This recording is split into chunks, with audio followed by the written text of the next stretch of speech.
दोस्तों स्वागत है आप सभी का एक नई वीडियो से। London the capital city of England या फिर यूके।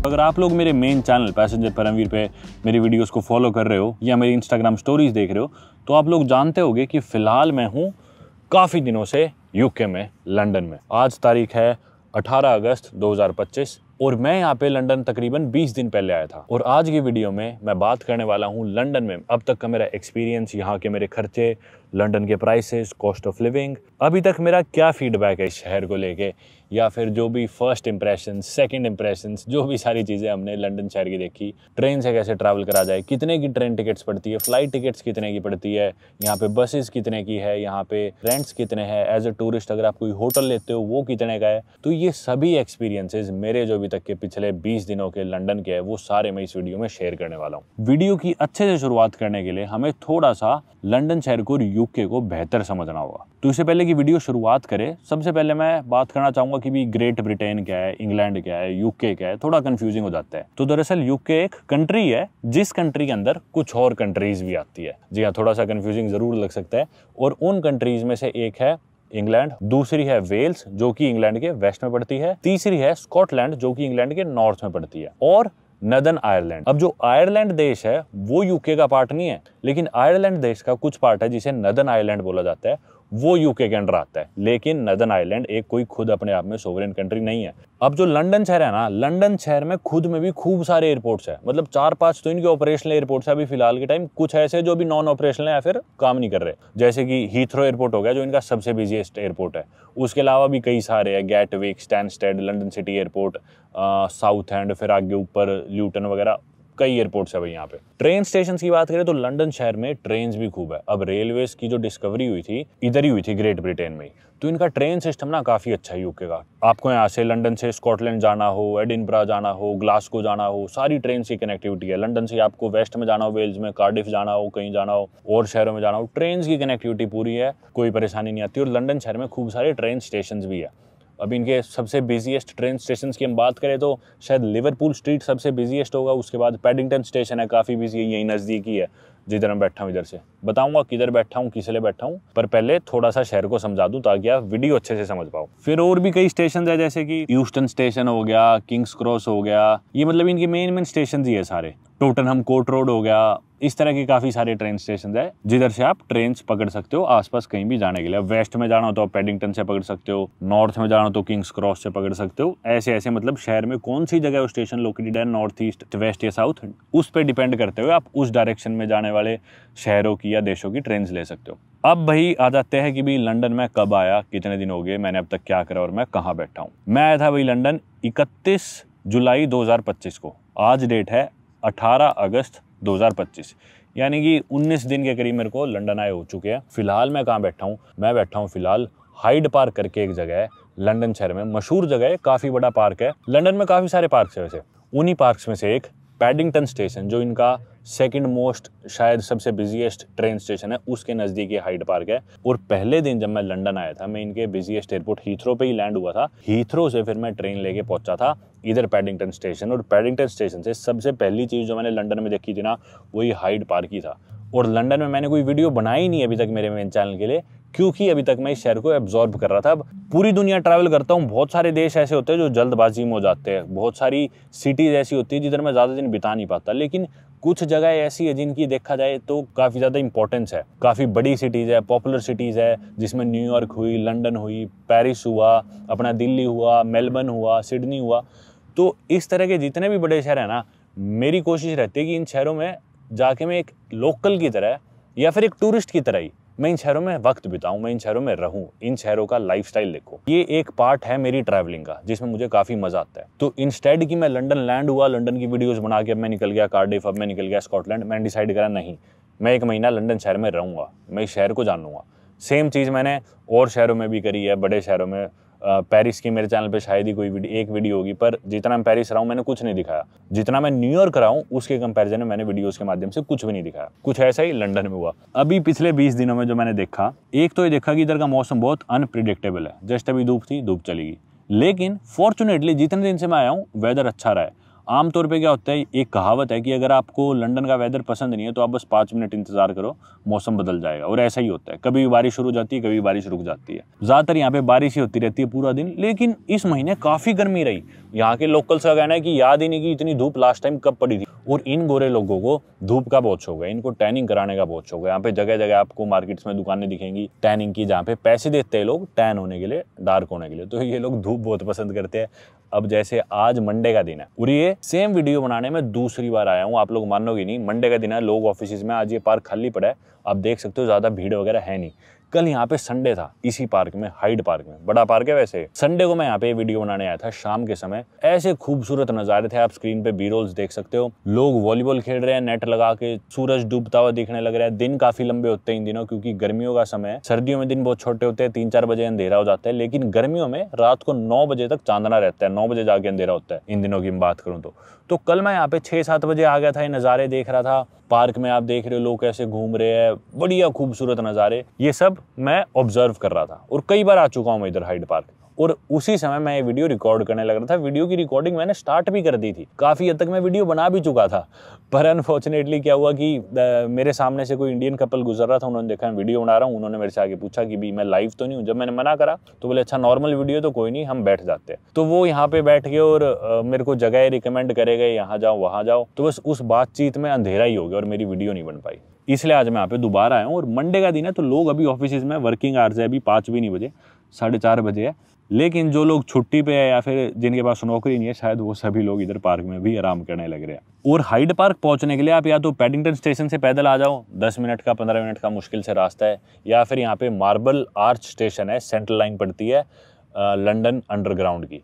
इस स्टेशन से 2 मिनट की वॉक है, बाहर ही बिल्कुल स्टेशन है मार्बल आर्च। आप स्क्रीन पे वीडियो भी देख रहे होगे। इस स्टेशन से मैं बाहर निकला, ये एक स्ट्रक्चर सा जो आप देख रहे हो, इसे बोला जाता है मार्बल आर्च। और लंदन शहर के ऑलमोस्ट बीचों बीच ही पड़ता है ये वाला जो भी एरिया। लंदन की ट्रेन्स काफ़ी तरह की है, अंडरग्राउंड है, ओवरग्राउंड है, फिर अंडरग्राउंड में भी अलग अलग लाइन्स है, जुबली लाइन, सेंट्रल लाइन। अब तो मैं ऑलमोस्ट एक लोकल ही हो गया, मैं कहूँगा, इतने दिन से यहाँ पे जो रह रहा हूँ।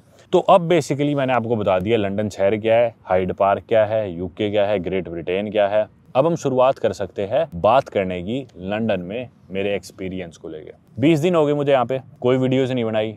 जिम जाता हूँ, खाना खाता हूँ, रेस्टोरेंट से जाता हूँ, चाय पीता हूँ, घूमता हूँ, दिन भर रात भर बाहर घूमता हूँ, आंटता हूँ, मज़े करता हूँ। दोस्त रहते हैं मेरे यहाँ पे, कई सारे दोस्तों से मिलता हूँ। ये मेरी दिनचर्या रही है। किसी इवेंट पे जाता हूँ, कोई म्यूजिक कॉन्सर्ट हो या वहाँ चला गया, जो भी मन करा, जो भी चीज़ होने लग रही है वो करने लग रहा हूँ। इस शहर को जितना बेहतर समझ सकूँ, जी सकूँ, वो करने की कोशिश कर रहा हूँ। अब क्योंकि हम प्राइसेस की बात करने वाले हैं, लंदन में कॉस्ट ऑफ लिविंग की बात करने वाले हैं, तो सबसे पहले अपन स्टार्ट करते हैं कि भी मैं यहाँ तक पहुँचा कैसे, फ़्लाइट कितने की पड़ी, कैसे आया।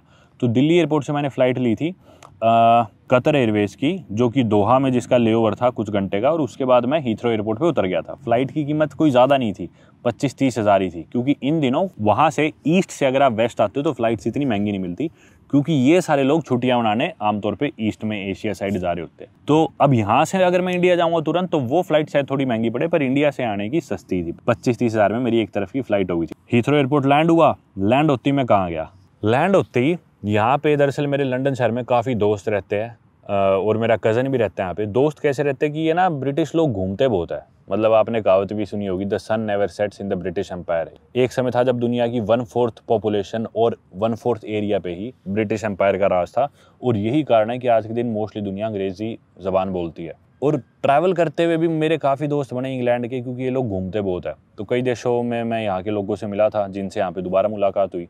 उनमें से काफ़ी लोगों ने यूँ भी कहा था कि जब भी कभी लंदन आओ तो हमारे पास रुकना, हमारे घर में रुकना। आमतौर पे हम एक्सपेक्ट करते हैं कि भी ये अंग्रेज़ लोग, गोरे लोग इतने हॉस्पिटेबल होते नहीं, पर मेरे जो भी करीबी दोस्त बन पाए, सब ने यही ऑफ़र करा था मुझे। अब ऐसे ही मेरा यहाँ पे एक भाई भी रहता है, कज़न, मामा का लड़का, अभिजीत अलावत। जिस दिन मैं यहाँ पे एयरपोर्ट पे लैंड हुआ तो मैं यहाँ हाइड पार्क घूम के मैं पहुँच गया विंडसर। अब विंडसर एक जगह पड़ती है लंदन के वेस्ट में। लंदन के वेस्ट में आपने सुना होगा साउथ हॉल है, जो कि बिल्कुल देसीज का नेबरहुड है, जिधर आपको ज़्यादातर लोग पंजाबी बोलते ही दिखेंगे, या फिर पाश्तो या उर्दू या हिंदी या बंगाली, गुजराती, ये सभी भाषाएं अपनी साउथ एशिया की। और कोई ऐसा इंसान मानो जिसे इंग्लिश का एक सेंटेंस भी ना बोलना आता हो, वो अपनी पूरी ज़िंदगी साउथ हॉल में बिता सकता है, ऐसा माना जाता है। साउथ हॉल से ही थोड़ी आगे पड़ता है विंडसर, जो कि विंडसर काफ़ी ज़्यादा गोरों का इलाका है, क्योंकि विंडसर में है कासल। विंडसर कासल, जो कि दुनिया का सबसे बड़ा कंटिन्यूअसली ऑक्यूपाइड कासल है। उस कासल के नज़दीक एक गांव में, ईटनविक गांव में मेरा भाई रहता है, तो मैं उसके पास गया था। यहाँ लंदन शहर से थोड़ा दूर पड़ता है, वो 1-1.5 घंटा लग जाता है पहुंचने में, फास्ट ट्रेन लो तो भी। तो शुरू के कुछ दिन मैं रहा अपने भाई के पास, यानी 31 जुलाई से लेके 11 अगस्त तक मैं था विंडसर के नज़दीक अपने भाई के पास। और उन दिनों में मैंने 10-11 दिनों में इनकी जो भी सबर्ब वाली लाइफ है, छोटे शहरों की, गांवों की जो लाइफ है, वो देखी। अब एक और चीज मैं आप लोगों को बता दूं कि लंदन के आसपास के जो गांव है, वो फिर भी इतना ज्यादा गांव वहां पे आपको फील नहीं होगा। जितना आप लंदन से दूर जाओगे उतने ज्यादा आपको इनके रिमोट विलेजेस देखने को मिलेगी, जिधर आपको दिखेगा 4-5 बजे कुछ भी खुला नहीं मिलेगा, सब बंद हो जाएगा, बिल्कुल शांति। पर उतना एक्सट्रीम नहीं, पर फिर भी लंदन के कंपैरिजन में एक तरह से गांव की ज़िंदगी मैंने उधर देखी। लेकिन हम रोज़ ऑलमोस्ट आ ही जाते थे लंदन शहर, या तो मैं अकेला या फिर वो मेरे साथ आ जाता था। आते कैसे थे, ट्रेन के खर्चे, बस के खर्चे, अब ये खर्चे मैं गिनाने शुरू करता हूँ। लंदन शहर वैसे जोन 1, जोन 2, जोन 3 में डिवाइडेड है। ऑब्वियसली तीनों जगहों के फेयर्स भी अलग है, पब्लिक ट्रांसपोर्ट के रेंट्स भी अलग है, काफ़ी डिफरेंस है खर्चों में, पैसों में, इन तीनों जोन्स की भी अगर हम बात करें तो। अब ईटनविक से मेरे को लेनी पड़ती थी एक ऊबर स्लाव स्टेशन की। स्लाव तक मैं ऊबर में जाता था, जिसका खर्चा मेरा आता था 10 पाउंड। अब 1 पाउंड में, एक ग्रेट ब्रिटेन पाउंड में आज के दिन में अपने इंडिया के 115-120 रुपए होते हैं। और 10 पाउंड में देता था 6 किलोमीटर के सफर के मेरे भाई के घर से पास में ट्रेन स्टेशन तक जाने के। बसेस चलती थी, पर वही बात है, टाइमिंग मैच नहीं होती थी और बस काफ़ी देर भी लगाती थी। तो गाड़ी में 10 मिनट में पहुंच जाते थे, 15 मिनट में पहुंच जाते थे।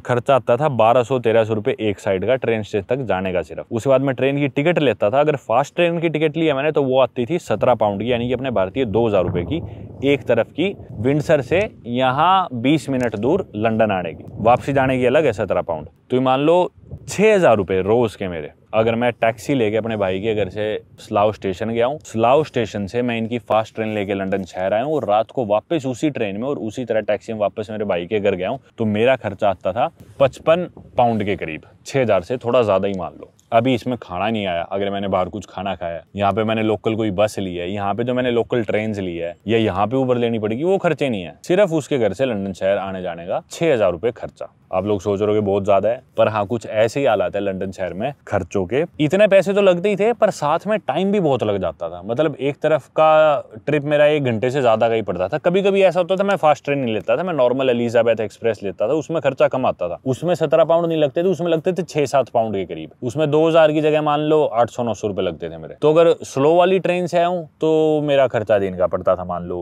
4500 रुपए, मान लो 5000 रुपए, मान लो इसके करीब। कई बार एक साइड स्लो एक साइड फास्ट। तो मैंने डिसाइड करा यार, मैं अच्छा घर का खाना खाने को मिल रहा है, भाई के पास रह रहा हूँ, अच्छी शांत लाइफ मिल रही है, बैकयार्ड मिल रहा है घर में, जो कि लंदन में आप एक्सपेक्ट ही नहीं कर सकते। पर मैंने सोचा यार कितने दिन करूंगा ऐसे, थोड़े दिन बिल्कुल शहर में रहते हैं, लंदन की लाइफ जीतते हैं बिल्कुल ही। रोज अप डाउन करने में थोड़ा वक्त भी खराब हो रहा है, और अब ऐसा करते हैं लंदन शहर में ही चलते हैं। तो मैंने कराया एक एयरबीएनबी। यूस्टन यहाँ पे स्टेशन है, EUSTON, किंग्स क्रॉस के नजदीक ही है, बिजी स्टेशन है, बड़ा ट्रेन स्टेशन है। उसके बिल्कुल बाहर निकलती 2 मिनट की वॉक पे मैंने एयरबीएनबी कराया। बहुत ही सेंट्रली लोकेटेड कह सकते हो आप लंदन के हिसाब से। मतलब इतना छोटा कि सामान भी मेरे को बेड के नीचे रखना पड़ता था। बेड के अलावा कमरे में जगह ही नहीं है। गेट भी आप कमरे का है, बाथरूम का खोलोगे तो बेड हट जाता है, गेट पूरा खुलता ही नहीं है। 4 दिन मैंने इधर बिताए, यूं समझ लो माचिस की डिब्बी में सो रहा हूँ।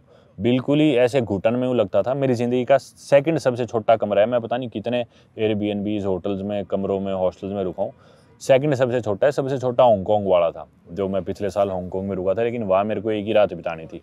यहाँ मैंने 4 रातें बिताई, 10,000 के करीब एक रात के दिए। लंदन शहर के काफ़ी बीचों बीच ही कह सकते हो। और ये जो स्टेशन था, जैसे मैंने बताया यूस्टन स्टेशन, ये पॉपुलर भी है काफ़ी।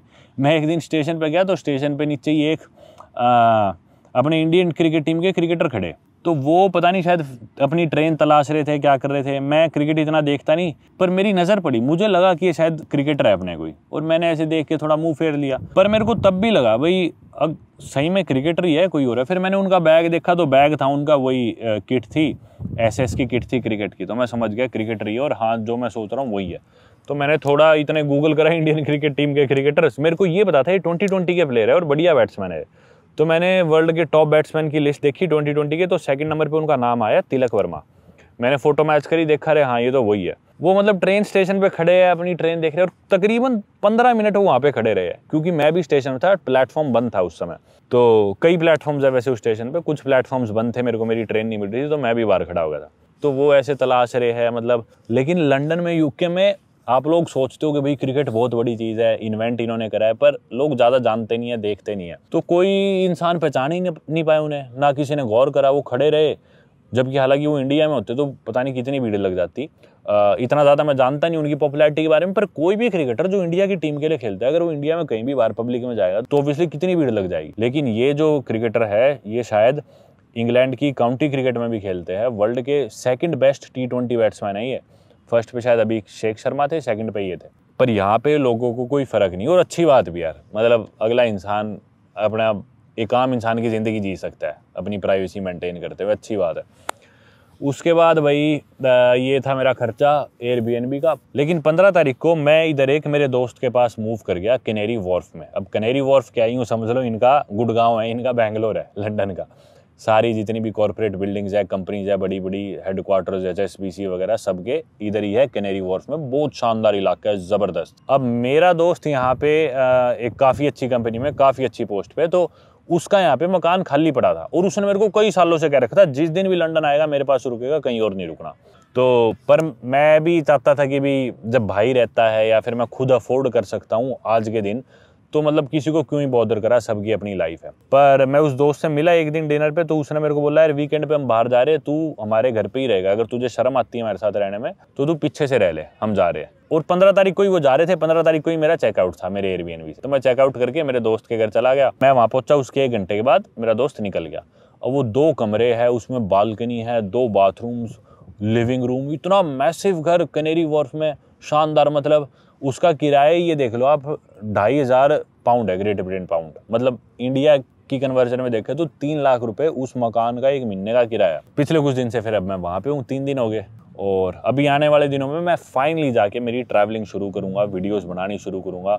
अनफॉर्चुनेटली मेरा वीज़ा 9 सितंबर तक ही वैलिड है, तो 9 सितंबर तक मैं यूके में Cardiff, Wales, Scotland, Edinburgh, Dublin, Ireland जो भी देख पाता हूँ देखने की कोशिश करूँगा। नहीं देख पाए तो दोबारा आएंगे, पर जल्दबाजी करने में कोई फ़ायदा नहीं ऐसी जगहों में, क्योंकि इनके जो म्यूजियम्स है, हिस्ट्री है, मेरा कोई बहुत ज़्यादा म्यूजियम्स में इंटरेस्ट नहीं है।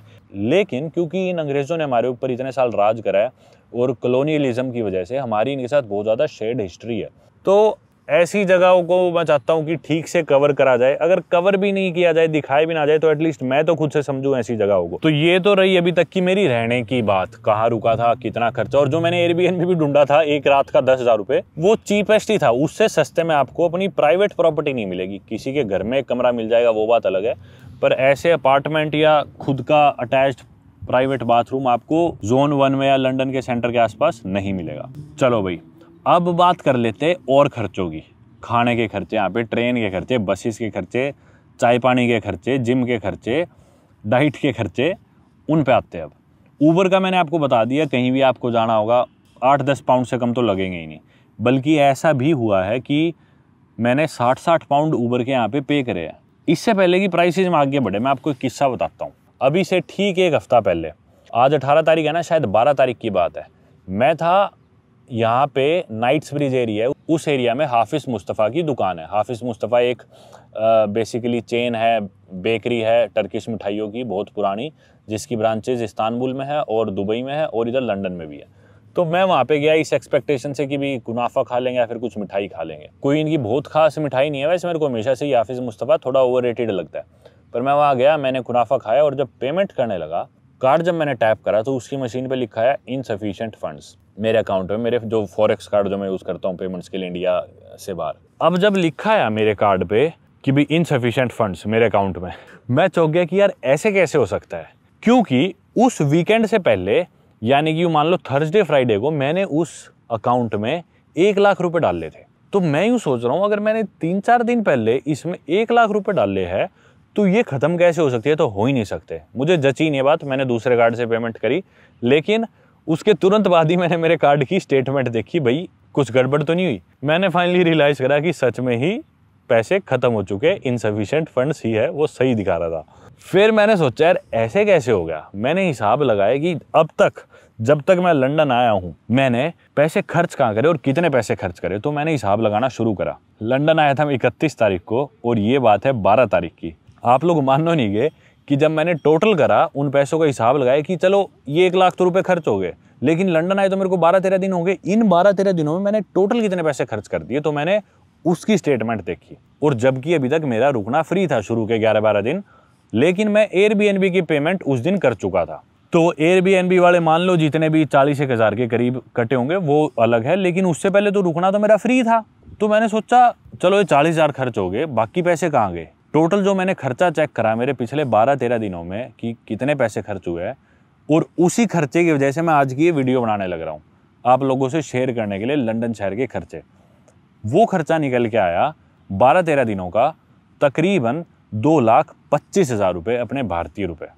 ये खर्चा देख के मैं चौंक गया कि भाई इतना खर्चा हो कैसे गया, ये कहाँ गए पैसे।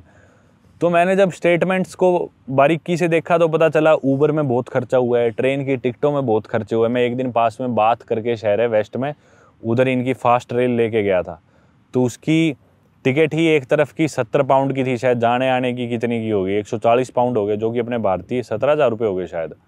17,000 की उसकी ट्रेन की टिकट ही थी जाने आने की, जबकि कितने 1 घंटा दूर थी वो। तो उधर खर्चा हुआ बहुत ज़्यादा। और ये एयरबीएनबी कराया उसका हुआ। ऊबर में मैं कई 100 पाउंड्स में ऊबर में खर्च कर चुका था, 700-800 पाउंड्स। मतलब इस स्टेज पे आए बाद मुझे लगता था कि ठीक है दुनिया का कोई भी शहर कोई भी देश अब मेरे लिए इतना महंगा नहीं है, मैं अफोर्ड कर सकता हूँ, पर ऐसा नहीं है भाई। लंदन ने मुझे मेरी औकात दिखा दी। और तब मैंने रियलाइज़ करा यार ऐसे तो काम नहीं चलेगा, ये ऊबर बंद करनी पड़ेगी, सिर्फ मेट्रो में बसों में सफ़र करना पड़ेगा, ऐसे तो पैसे ख़त्म हो जाएंगे, काम ही नहीं चलेगा।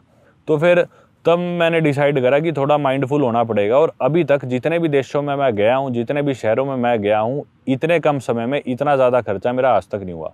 अभी से पहले मेरा सबसे ज़्यादा खर्चा शायद हुआ था किसी एक देश की बात करें तो, कॉन्टिनेंट की बात नहीं कर रहा कि भी उस देश में उस ट्रिप पे, एक देश में ऑस्ट्रेलिया में हुआ था।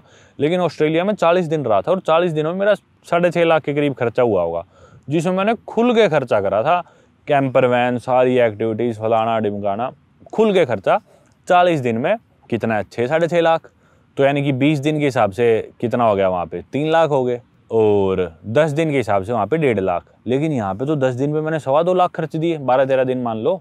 तो ये ऑस्ट्रेलिया से भी महंगा पड़ रहा था। तो जबकि इसमें कैंपर वैन भी नहीं मैंने रेंट पे ले रखी, मैं रुका भी भाई के घर हूँ, तो मैं बहुत चौंक गया, हैरान हो गया। अब हालांकि मैंने कुछ शॉपिंग भी करी थी उसमें ना, जैसे एक मेरा बैकपैक फट गया था यहाँ पे आके, तो मैंने एक बैग नया खरीदा था। वो बैग ही बहुत महंगा आया था, तकरीबन 20,000 का बैग था, काले रंग का, आगे टांगने का। आने वाली वीडियोस में आप देखोगे 20,000 से भी थोड़ा ज़्यादा का था वो बैग। तो इन चीज़ों में बहुत खर्चा हुआ, पर फिर भी ये खर्चा बहुत ही चौंका देने वाला था। और मैं समझ गया भाई ऐसे तो सर्वाइव नहीं कर पाऊंगा, मैं लोकल की ज़िंदगी जी रहा हूँ ना। मैं पाउंड्स में नहीं कमा रहा लोकल्स की तरह, तो थोड़ा ध्यान रखना पड़ेगा। तो उसके बाद भैया वापस आते हैं हम खर्चों पे। अब जो यहाँ पे है ना ट्रेन है, डिपेंड करता है आप कितनी दूर जा रहे हो, उस हिसाब से आपके पैसे कटेंगे। बढ़िया चीज़ ये है कि अलग से आपको ट्रेन का कार्ड नहीं लेना पड़ेगा, जो भी आपका वीज़ा कार्ड है वो टैप हो जाता है स्टेशन पे।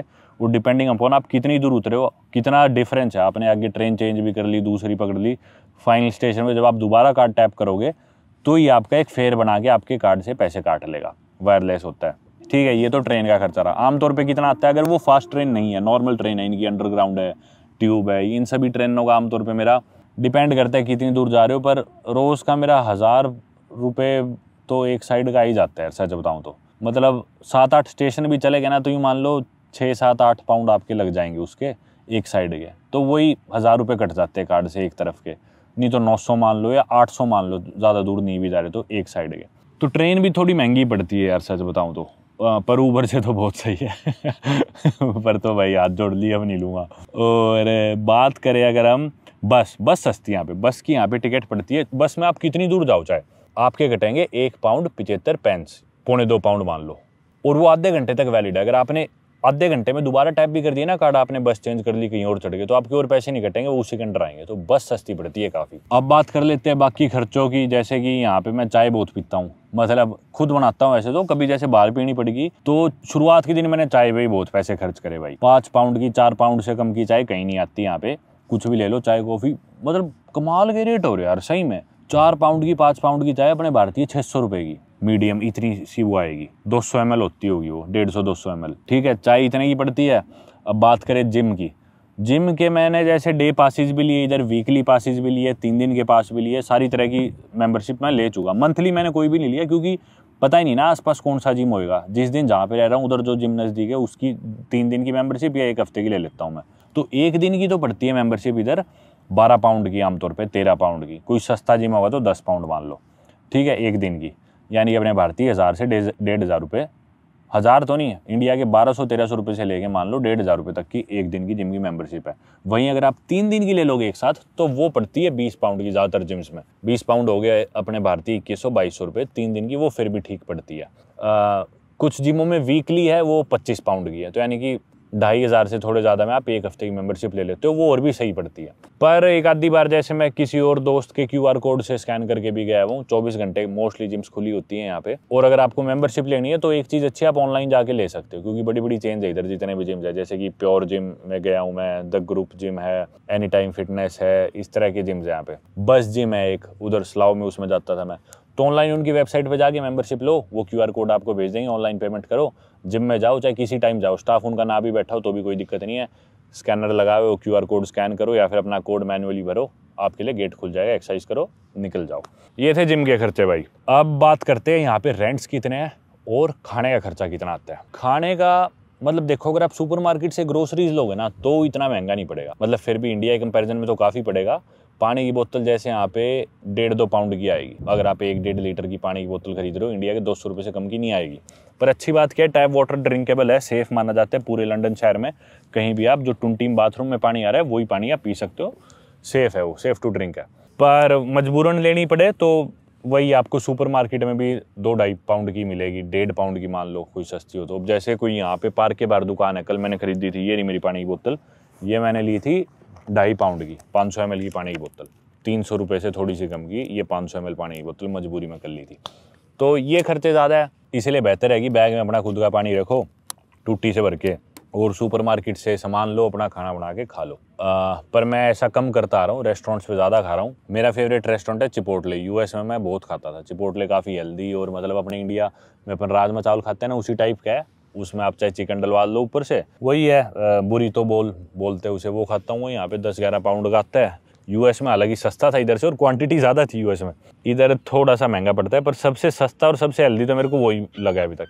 पर किसी भी रेस्टोरेंट में चला जाऊँ ना मैं, मतलब कोई मैं अपनी पसंद की चीज़ खाने लगूँ, 20 पाउंड 25 पाउंड, कोई सस्ता रेस्टोरेंट है तो मान लो 15-16 पाउंड एक टाइम की एक मील का खर्चा है ये। मतलब एक टाइम की एक जने की मील का खर्चा, एवरेज भी जगह होगी ना तो इंडिया के 2000 रुपये आएगा ही पर पर्सन। तो मेरा एक टाइम का खाना ही, अगर मैं किसी ठीक सी जगह पे हेल्दी खाना खा रहा हूँ, कोई फालतू की चीज़ें नहीं, फैंसी चीज़ें भी नहीं, वही मान लो कि भी 1500-2000 रुपये उसका खर्चा आ जाता है कम से कम। ऐसा भी हुआ है कि कल जैसे मैंने एक टर्किश रेस्टोरेंट पे खाया, रेस्टोरेंट का नाम क्या था, ग्रैंड बाजार करके टर्किश रेस्टोरेंट है, जेम्स स्ट्रीट पे पड़ता है, पास में इधर बॉन्ड स्ट्रीट के पास में, बॉन्ड स्ट्रीट का ट्रेन स्टेशन है, फेमस स्टेशन है, इधर से नजदीक ही है। तो उधर मैंने खाया उनका, वो बोले कि ना हमारा ये मशहूर है लैम्ब के कबाब, मेन्यू में लिख रखा शेफ स्पेशल, और ये वो भूख लग रही थी बहुत ज्यादा, सामने से गुजर रहा था, बैठ के मैंने खा लिया। उसका बिल आया भाई 28 पाउंड, मतलब वो लिख रखा था, बिल तो क्या आया, उसके अलावा मैंने कुछ भी नहीं मंगाया। इतना महंगा देख के मैंने सोचा बहुत ही शानदार मिलेगा, मंगा लिया 28 पाउंड का, 3000 से भी ज्यादा रुपए का।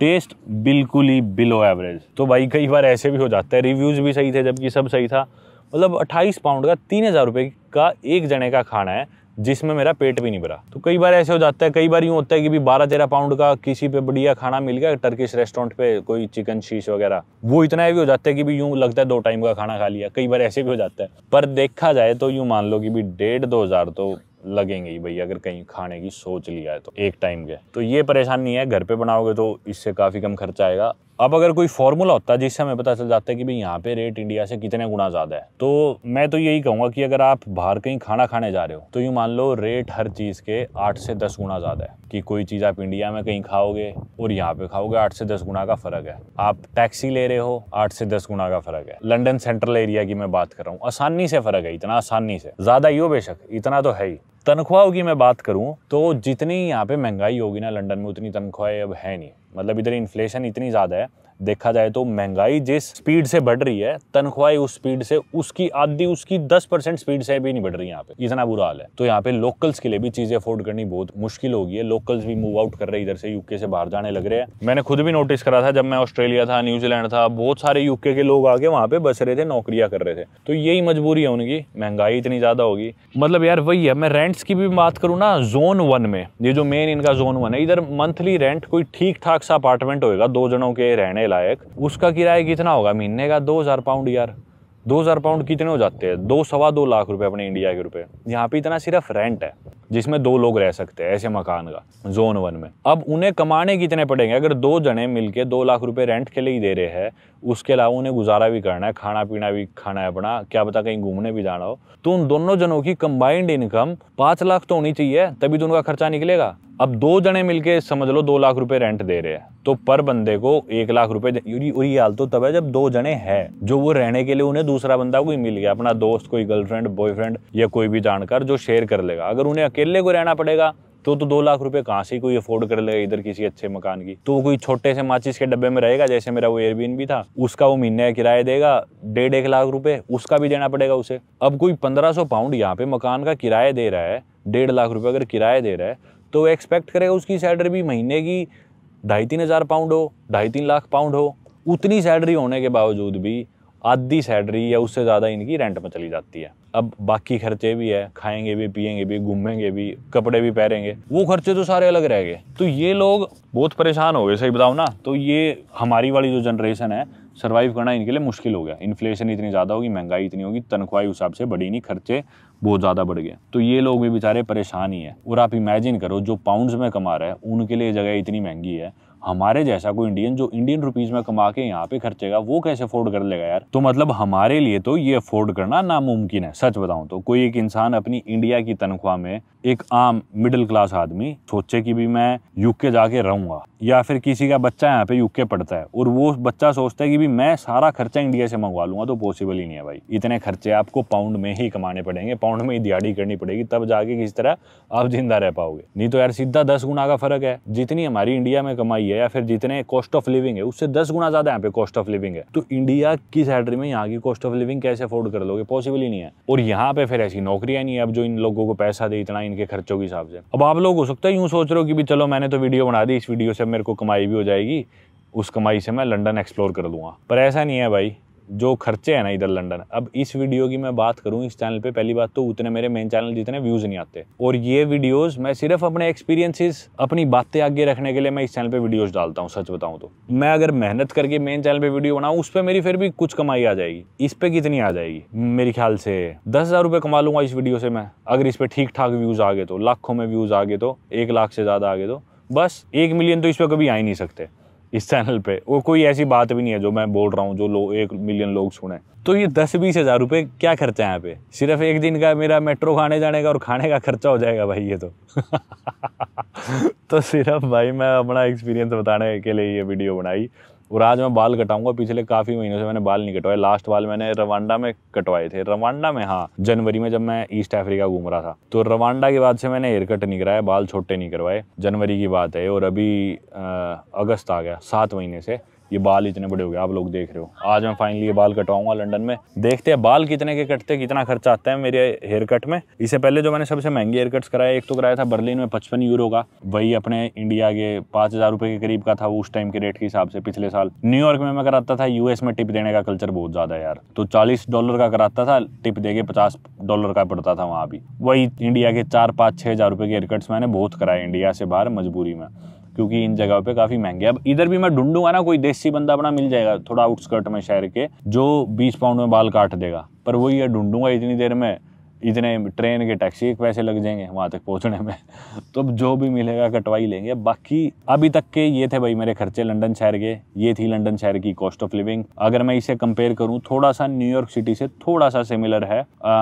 अगर मेरे को डिफरेंसेस की बात करने हो, लेट्स से कि अगर 3 डिफरेंस, मेजर डिफरेंस जो मुझे लंदन में और न्यूयॉर्क सिटी में कोट करने हो, तो सबसे पहला तो मैं कहूँगा कि यहाँ पे होमलेस लोग कम है न्यूयॉर्क के कंपेरिजन में। वहाँ पे थोड़ी होमलेसनेस ज़्यादा है न्यूयॉर्क में। दूसरा डिफरेंस मुझे लगता है कि लंदन रेंट्स के अलावा बाकी चीज़ों में न्यूयॉर्क सिटी से मुझे महंगा लगा। न्यूयॉर्क सिटी को दुनिया की सबसे महंगी सिटी माना जाता है।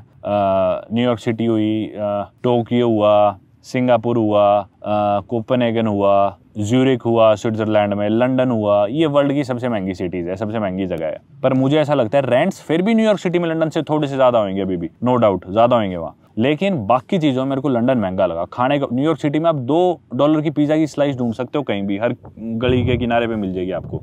यहाँ पे नहीं है इतना सस्ता खाने पीने का जुगाड़, और अच्छा भी नहीं है उतना। लंदन में खाने के ऑप्शन बहुत ज़्यादा है, बहुत कॉस्मोपॉलिटन सिटी है, लेकिन इस मामले में न्यूयॉर्क बाप है दुनिया के हर शहर का। जितनी कॉस्मोपॉलिटन न्यूयॉर्क है, जितने ज्यादा रेस्टोरेंट्स न्यूयॉर्क में पूरी दुनिया में किसी भी शहर में नहीं है, जितनी वैरायटी है रेस्टोरेंट्स की, जितने अलग अलग क्यूजीन्स और एथनिक बैकग्राउंड्स के खाने हैं न्यूयॉर्क सिटी में, वो पूरी दुनिया में कहीं भी नहीं है। तो खाने के ऑप्शंस मेरे को लगता है न्यूयॉर्क, यूं नहीं कह रहा लंदन में है, लंदन में भी बहुत ज्यादा है, लेकिन न्यूयॉर्क में खाने के ऑप्शन ज्यादा है, सस्ते हैं, और न्यूयॉर्क में थोड़ी होमलेसनेस ज्यादा है लंदन कंपैरिजन में। न्यूयॉर्क थोड़ा सा सस्ता है लंदन से। रेंट्स की बात नहीं कर रहा, सिर्फ खाने पीने की, घूमने की, सबवे के प्राइस, यानी कि उनकी जो मेट्रो है उसके रेट हुए $2 के करीब।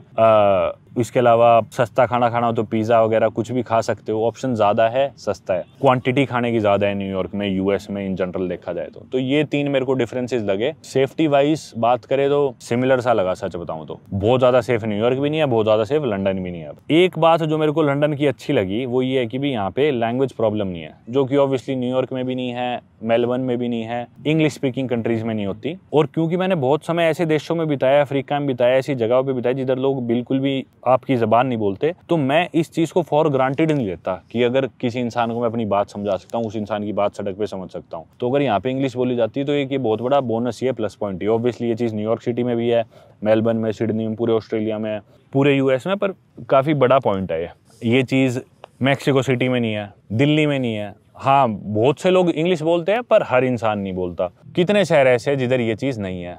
पेरिस में इतनी ज़्यादा नहीं है चीज़, पेरिस में फिर भी मतलब बाकी फ्रांस से बहुत ठीक है, और जगह तो फ्रांस में नहीं बोलते इंग्लिश, पेरिस में फिर भी ठीक है, पर लंदन की ये चीज़ सही है। और सबसे ज़्यादा फैसिनेटिंग मेरे को इनकी यही चीज़ लगती है कि आइलैंड देश, समुद्र के बीच में एक आइलैंड है ग्रेट ब्रिटेन, और इनमें भी स्कॉटिश अलग है, आयरिश अलग है, वेल्श अलग है, इनकी अपनी अपनी भाषाएं है। इनमें भी एक ये देश है इंग्लैंड, इनकी भाषा इंग्लिश तो, और आज के दिन पूरी दुनिया इनकी जबान बोलती है यार। इस छोटे से आइलैंड पे, इस छोटे से देश की जबान आज के दिन पूरी दुनिया बोलती है। तो मतलब बहुत ही हैरान करने वाली बात है ना, मतलब इमेजिन करो ना, इतनी इनकी कोई पॉपुलेशन, कमाल की चीज लगती है मेरे को ये।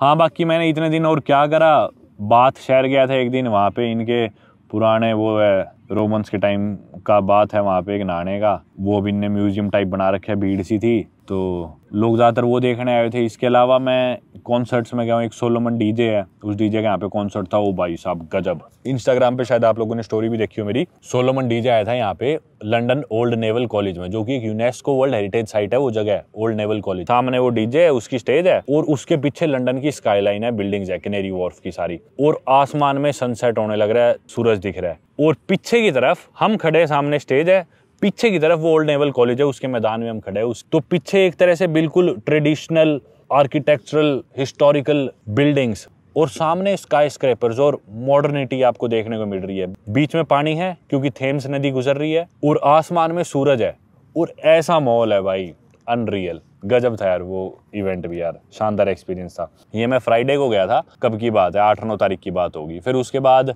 मैं गया था संडे को एक और इवेंट में, एक और म्यूजिक कॉन्सर्ट था, फ्रेड अगेन और एक स्केप्टा, इनके डीजे और रैपर है यूके के, उनका भी एक म्यूजिक इवेंट था क्रिस्टल पैलेस में, साउथ ईस्ट लंदन में पड़ता है। वो भी एक खुला मैदान था उधर, वो पूरा इवेंट था, वो भी काफी बढ़िया था, जबरदस्त था। तो ये काफी चीजें देखने को जो मिली है मुझे। बाकी और देसी बहुत ज्यादा हो गए यहाँ पे, मतलब यूं लग रहा है कि हमने इन पे राज कर लिया। पहले ये हम पे राज करने थे, अब यहाँ पे आपको ज्यादातर लोग अपने इंडियंस, अरब्स यही दिखेंगे, साउथ एशियंस। और क्या चीज मैंने नोटिस करी, ये करी कि वीकेंड्स पे लोग थोड़े वाइल्ड हो जाते हैं, बहुत दारू वारू पीते हैं, और यूं सड़कों पे ना, मतलब इनकी अंडरग्राउंड में, ट्यूब में सफर करते हुए इतना ज्यादा कंफर्टेबल फील नहीं होता। फ्राइडे रात, सैटरडे रात को लोग बहुत दारू वारू पी के ऐसी होश खो देते हैं, और ड्रग्स बहुत करते हैं यहाँ पे लोग। तो ये थोड़ी परेशानी है यहाँ पे लोगों के साथ। अब मेरे ख्याल से अपन चलते हैं, बहुत ज़्यादा लेक्चर हो गया, बहुत सारी बातें मैंने लंदन की आप लोगों के साथ शेयर कर ली। चल के हेयर कट कराते हैं, शायद मौका लगा तो, और हैरड्स जाते हैं, नाइट्सब्रिज में एक हैरड्स है शॉपिंग कॉम्प्लेक्स, उधर से मुझे जूते लेने हैं शायद,